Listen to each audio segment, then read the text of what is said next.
When a man begins to wake up, something shifts inside him that he can't quite name at first. It's not dramatic. There's no lightning bolt moment. It's quieter than that, like a fog slowly lifting from a road he's been walking his whole life. And as that fog clears, he starts to see things he never noticed before. The patterns, the games, the endless performance that everyone around him seems locked into without even knowing it.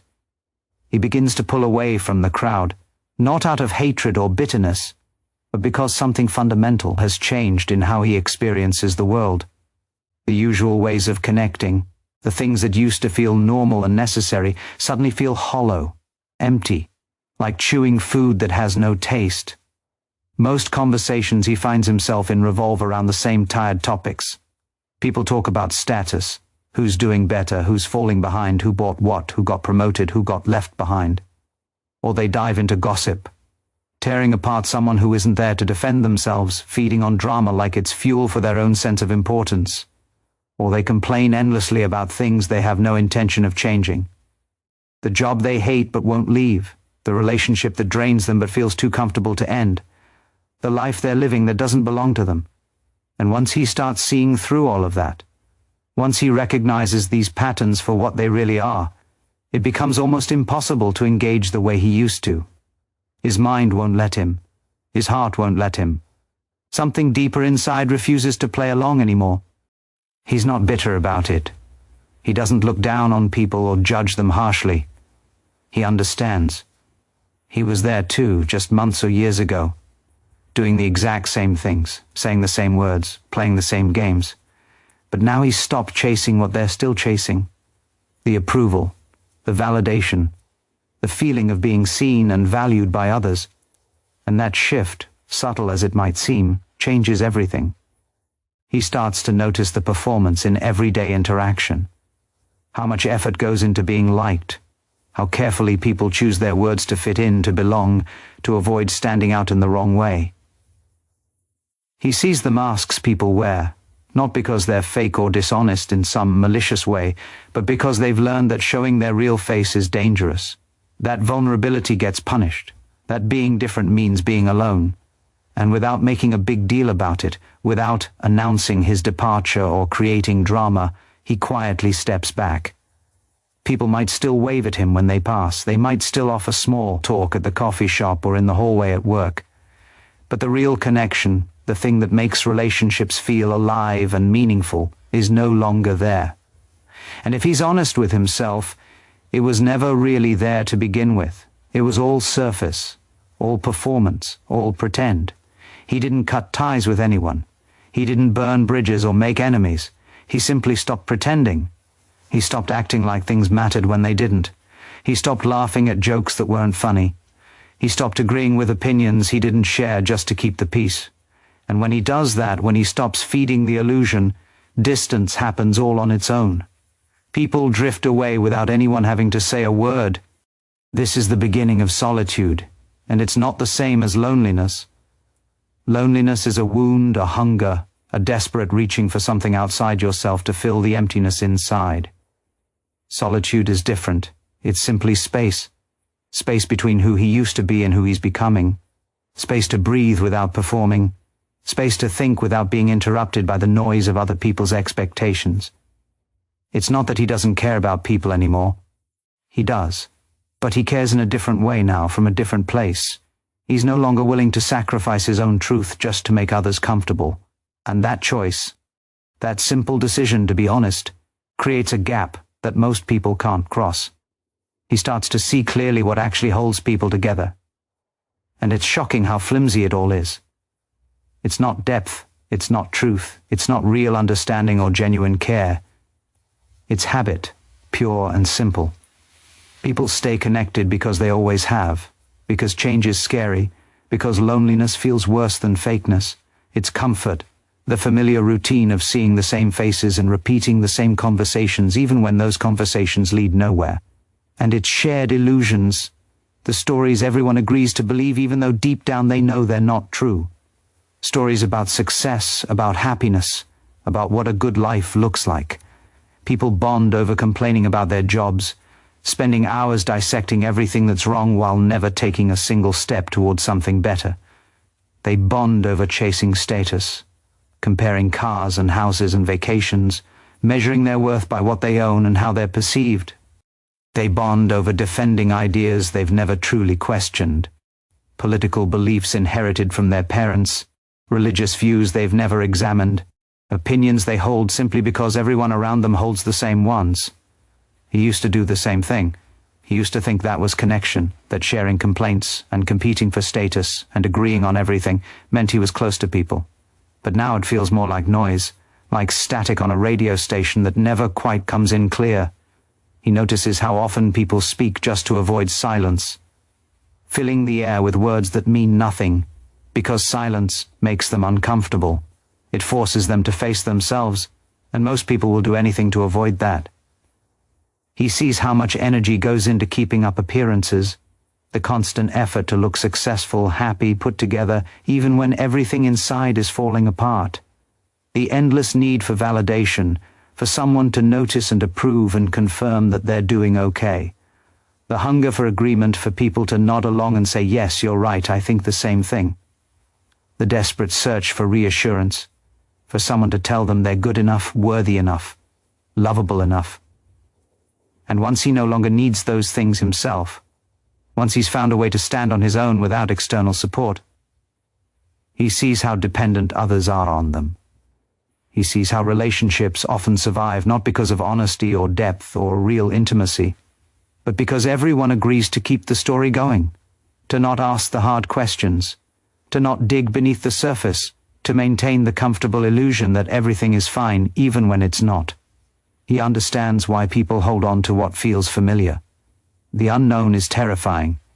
Change means risking everything you've built, even if what you've built doesn't truly serve you. He gets it. He still cares about these people.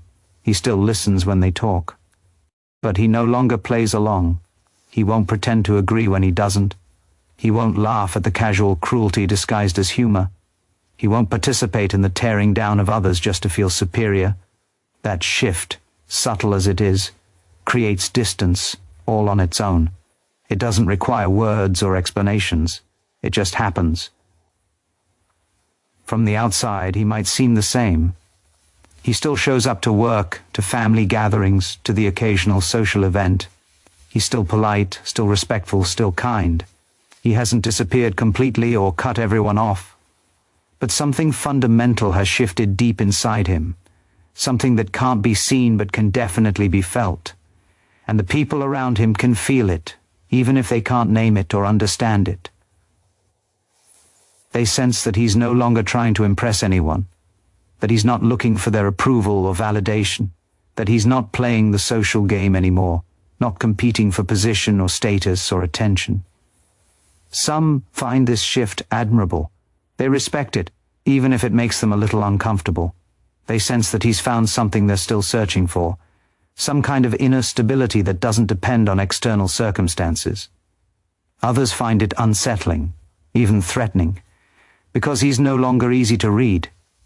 They can't figure him out. They can't predict what he'll say or how he'll react. He's not performing for anyone, not putting on a show, not trying to be anything other than what he is. And that makes him hard to place, hard to categorize, hard to control. He doesn't flatter people to gain favor. He doesn't compete to prove his worth. He doesn't entertain or perform or dance for attention. And that makes people nervous. They're used to being able to read others, to understand their motivations, to know what they want. But with him, those usual signals are gone. People might say he's distant, that he's become too quiet, that he's changed and not in a good way. What they really mean is he no longer fits into the roles they've grown used to. He's not playing the part they assigned him. He's not the person they thought he was, or more accurately, he's not the person they needed him to be. They liked him better when he reflected their values, when he agreed with them, when he made them feel good about themselves. Now he reflects something else, something that doesn't depend on their approval, something solid and grounded that exists independent of their opinion. And that's uncomfortable for them because it forces them to question their own dependence on external validation. People see him, but they don't really know him anymore, because knowing him now would require them to see what he sees. It would require them to question the same things he's questioned, to face the same uncomfortable truths he's faced. And most people aren't ready for that. They're not willing to pay that price. So instead, they maintain the distance, telling themselves stories about why he's changed, why he's different now, why he's not as fun or friendly or easy to be around as he used to be. He once believed that staying connected meant staying involved, showing up to everything, participating in every conversation, maintaining appearances even when it felt fake. But with time, that definition changed completely. As his priorities shifted inward, as he started valuing his own peace more than other people's comfort, he stopped engaging out of obligation, not because he cared less about people, but because he no longer needed others to affirm his place in the world. He no longer required their approval to feel like he mattered. He still values connection, real connection, the kind that goes beneath the surface and touches something true, but not if it depends on constant engagement, on always being available, on emotional performance that drains him dry, not if it requires subtle negotiation for approval, that careful dance of saying the right thing and being the right way to maintain someone's good opinion. He doesn't withdraw out of resentment or anger. He simply no longer finds value in maintaining relationships built on pretense or expectation. To those accustomed to transactional connection, where every interaction is an exchange of favors or validation or status, his presence can feel distant and cold. But in truth, he's simply not playing the same role anymore. He's stepped off the stage. He no longer speaks just to keep the peace, filling awkward silences with meaningless words. He no longer sees himself through other people's eyes, defining his worth by their reactions and judgments. What emerges in that space is not loneliness but clarity, a calm independence that allows him to remain rooted and stable even when others come and go, even when relationships end and circumstances change. He's become honest, brutally and completely honest, first with himself and then with others. And from that honesty, a deeper kind of freedom begins to take shape. A freedom that doesn't depend on controlling circumstances or managing other people's perceptions. A freedom that comes from within. From the outside, solitude is often misunderstood completely. To most people, being alone signals a lack of something, a lack of friends, of social skills, of purpose, of belonging. They see someone who spends time alone and assume something must be wrong. That person must be sad, lonely, broken, unable to connect with others. But for a man who has begun to see clearly, who has woken up from the trance that most people live in, solitude becomes something else entirely. It becomes a choice, a sanctuary, a place of power rather than weakness. He no longer fills his time with distractions, just to avoid being alone with himself. He doesn't turn on the TV the moment he walks in the door, or scroll mindlessly through his phone to escape the silence. He no longer seeks out constant company to avoid discomfort, no longer plans every evening around being with others because the thought of being alone makes him anxious. He's learned to sit in silence without needing it to end, without that urgent pressure to fill the space with noise. And in that silence, he's found something most people never find.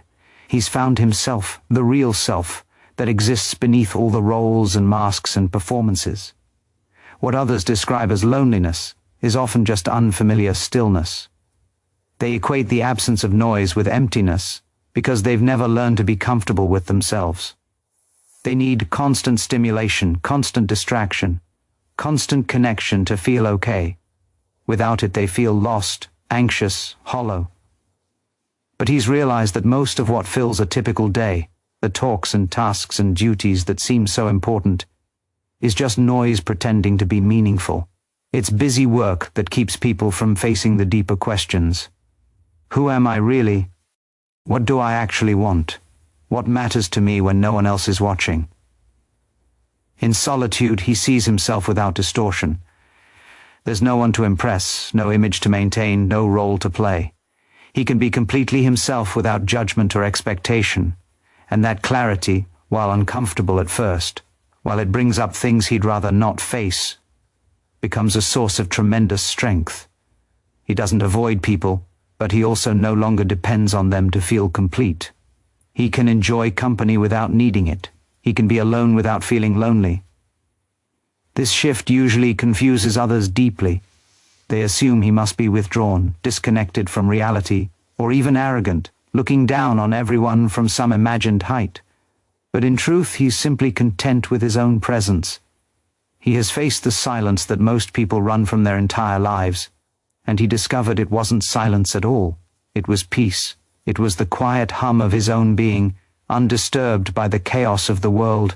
As he grows more inwardly stable, more rooted in his own truth, he becomes less predictable to others. Not by intent or design, but by the simple fact that he no longer participates in the subtle exchanges that define most social interaction. He does not mirror emotions to gain approval, pretending to feel what others feel just to create a sense of connection. He does not offer reassurance when it would mean denying what he clearly sees, when it would require him to lie or soften the truth.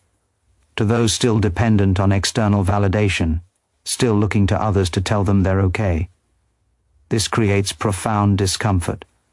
They may interpret his neutrality as arrogance, his silence as judgment, his detachment as disinterest or superiority. In reality, he is none of those things.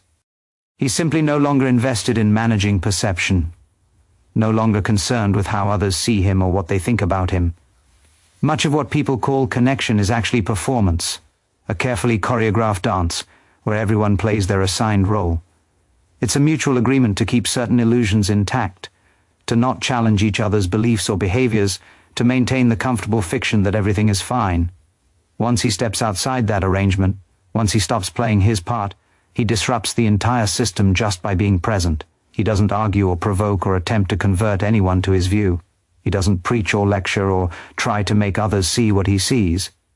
But the absence of familiar signals, the approval and flattery and emotional reinforcement that others have come to expect, makes them deeply uneasy. They feel something missing but can't quite identify what it is. The relationship feels different, off somehow, like a song being played in the wrong key. Many of his previous friendships begin to fade, not because of conflict or disagreement or any dramatic falling out, but because the foundation they stood on no longer holds.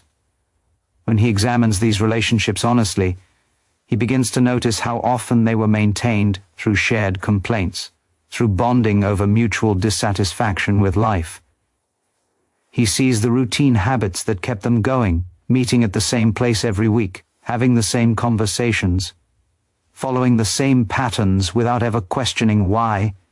He recognizes the mutual reinforcement of personal narratives, where friends would validate each other's victim stories, or justify each other's bad decisions, or enable each other's destructive behaviors because challenging those things would risk the relationship. Once he no longer participates in those patterns, once he stops feeding the cycle, the connection weakens on its own. There's no dramatic moment, no argument or betrayal. People just slowly drift apart. He no longer feels compelled to offer agreement for the sake of belonging, nodding along to opinions he doesn't share just to maintain harmony. He no longer entertains conversations that avoid substance, that stay safely on the surface where nothing real can be touched. And he has absolutely no interest in maintaining ties that require him to shrink himself, to become smaller or quieter or less honest in order to make others comfortable. This shift is not a rejection of others. It's not about superiority or judgment. It's simply the result of a change in what he's willing to invest his energy in. He has limited time and limited energy. And he's chosen to invest both in things that actually matter to him. True friendship becomes something entirely different for him now, something quieter, simpler, and far more rare. It is no longer based on shared illusions or comfortable lies or mutual avoidance of truth. Instead, it's based on mutual recognition, two people who see each other clearly and accept what they see. Two people who don't need each other, who are complete on their own, yet choose to walk alongside one another without expectation or demand. These kinds of connections cannot be manufactured or forced. They emerge naturally if they emerge at all, and only when both individuals have stopped seeking to be completed by the other. when both have found their own center, their own stability, their own truth. Most people are still searching externally for what can only be found internally, and until that changes, this kind of deep friendship remains impossible. Most social interaction relies on unspoken rules that everyone follows without questioning.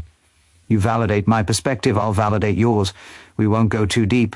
We won't challenge each other's assumptions or beliefs. We'll pretend we agree even when we don't, especially about the important things. We'll avoid topics that might create discomfort. We'll keep things light, surface level, safe. He used to play by those rules because everyone did. It seemed like the only way to maintain relationships, to be liked, to belong.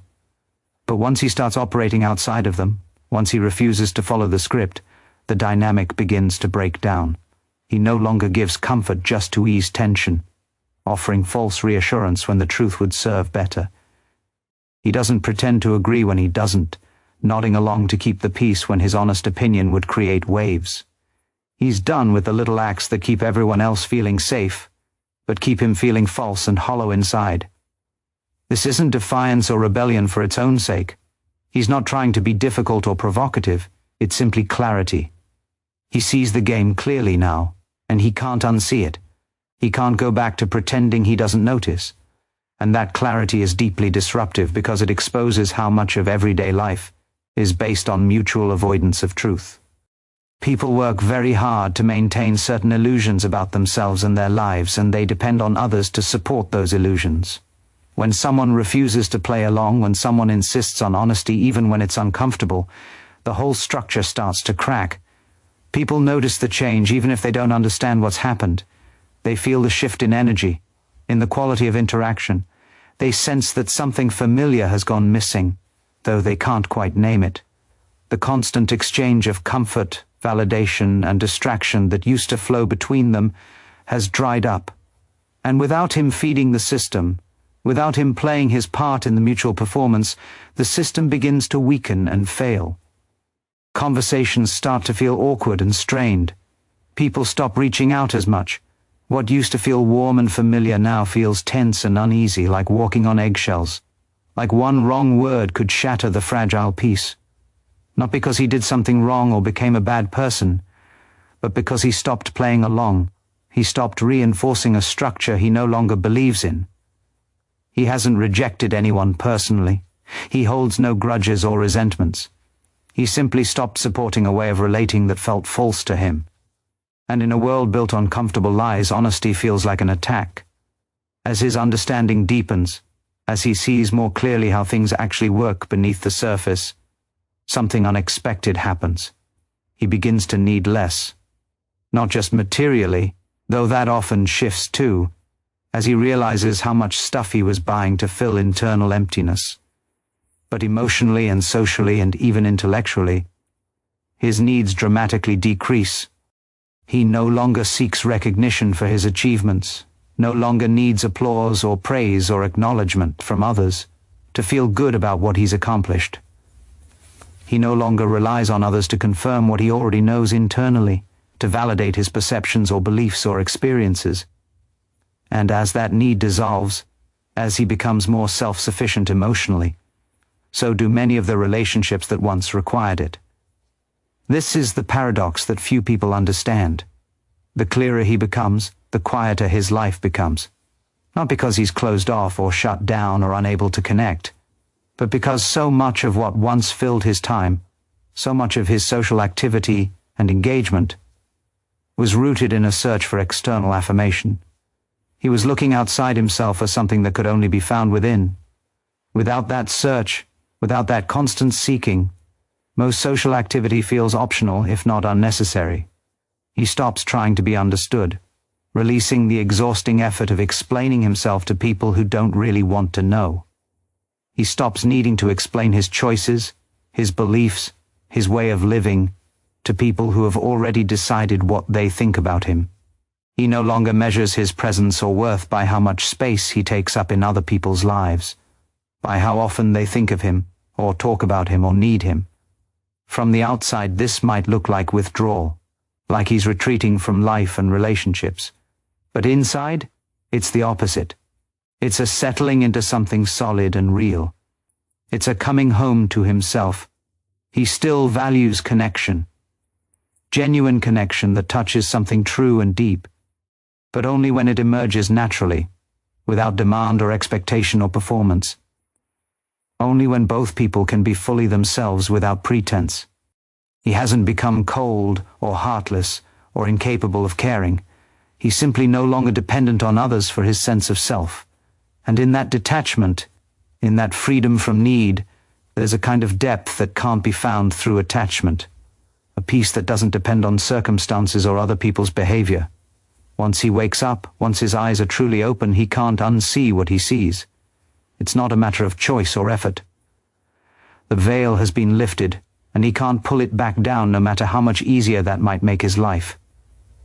He looks inward, and the noise quiets. All the chatter and chaos and confusion that used to fill his mind settles into stillness.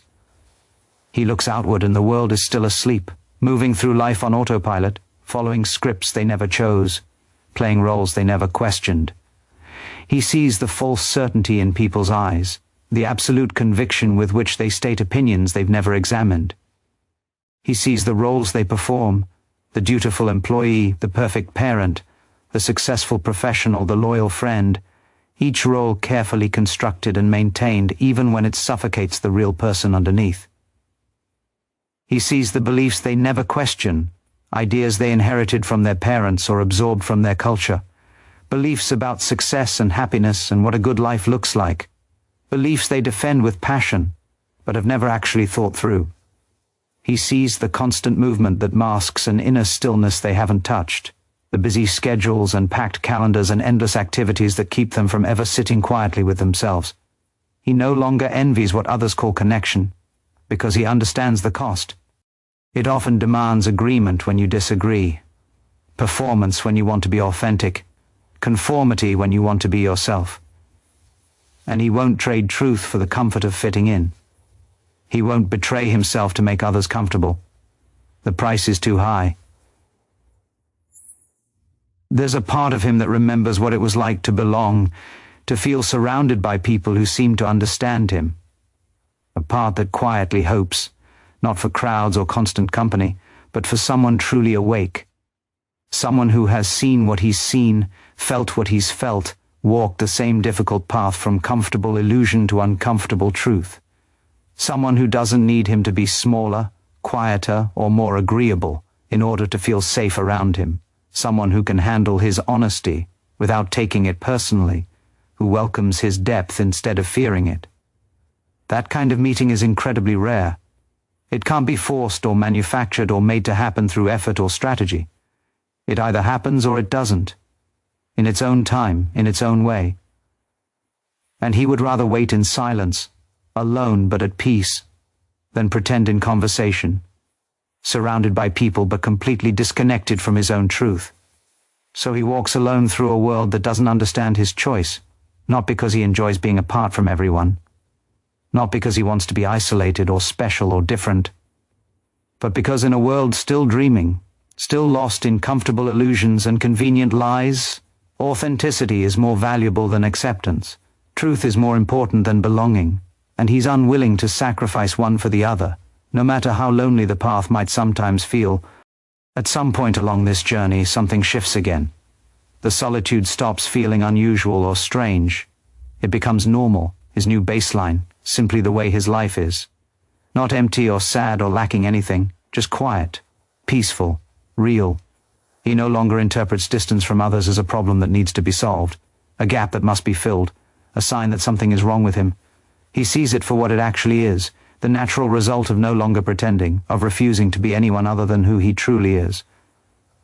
While others surround themselves with noise and constant distraction, filling every moment with activity and company, he has learned to live in stillness, to be comfortable with silence, to need nothing external to feel complete.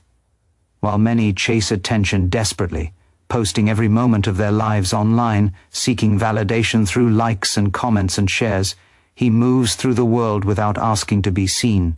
He no longer needs witnesses to his life for it to feel real or meaningful. People often assume he must feel lonely, as if company, any company at all, is always better than being alone. but they confuse isolation with absence. They think being alone means something is missing. He is not absent. He is not missing anything. He is simply no longer performing. He has come to prefer the space that honesty creates over the closeness that illusion demands. He's learned that you can be surrounded by people and feel completely alone, disconnected from your own truth, wearing a mask that slowly suffocates you. And you can be physically alone yet feel completely whole, connected to something deeper than any surface relationship could provide. This is the final shift, the ultimate realization that changes everything. He doesn't need the world to wake up for him to feel whole. He's not waiting for mass enlightenment or for everyone else to see what he sees. He's found his peace regardless of what others choose. He doesn't need agreement to feel clear about his own truth. Other people's disagreement or misunderstanding doesn't shake his foundation anymore, and he doesn't need validation from anyone to know who he is. He's discovered his own center, his own stability, and it doesn't depend on external circumstances or other people's opinions. He walks alone, yes, that's simply the reality of his life right now. But not as an outsider looking in with resentment or bitterness, not as someone broken or damaged or unable to connect, as a man at peace with the cost of truth, as someone who has counted the price and decided it was worth paying, as someone who would rather be alone and authentic than surrounded and fake. And in that choice, in that willingness to stand alone if necessary, he has found a freedom that most people never know exists, a freedom that doesn't depend on controlling anything or anyone, a freedom that comes from within and can never be taken away.